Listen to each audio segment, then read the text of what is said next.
దేవా ఏమంటివి మాకు రొమ్మల చూస్తున్నట్టు ఎన్ని మీరు మన కథలేనందువా ఎంత మాట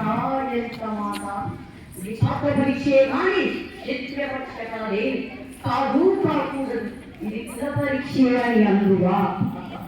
ఎంత మాట ఈ తండ్రి భరద్వాజుని జన్మ పెట్టింది అతి ఉత్సాహకరమైన ఈ సంభవం పెట్టింది మట్టి కుండలో పుట్టింది కదా ఇది ఎప్పుడు ఇంత ఏనా ఆత్మపితామహుడు పుట్టిన శివరాత్రి భార్యలు గంగాధర బొమ్మను జన్మించారా ఎలుగేకులు నాతో చెప్పేశ్వరమయ్య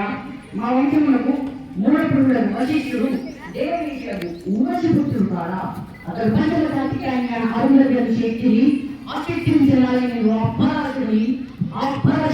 పల్లె పడితే వచ్చే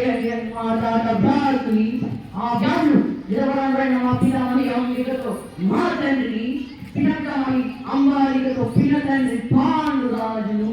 మా ఇంటి ధారితో ధర్మ నిర్మాణ జనుడని చేకించబడున్న ఈ విద్రదేవుని కనలేదా సందర్భాలను బట్టి క్షేత్రహీన ప్రాధాన్యములతో సంకరమైన మా క్రూడు వంశం ఏనాడో కులహీనమైనది కాగా కులమని పెద్ద ఆదరములకు ఆచార్య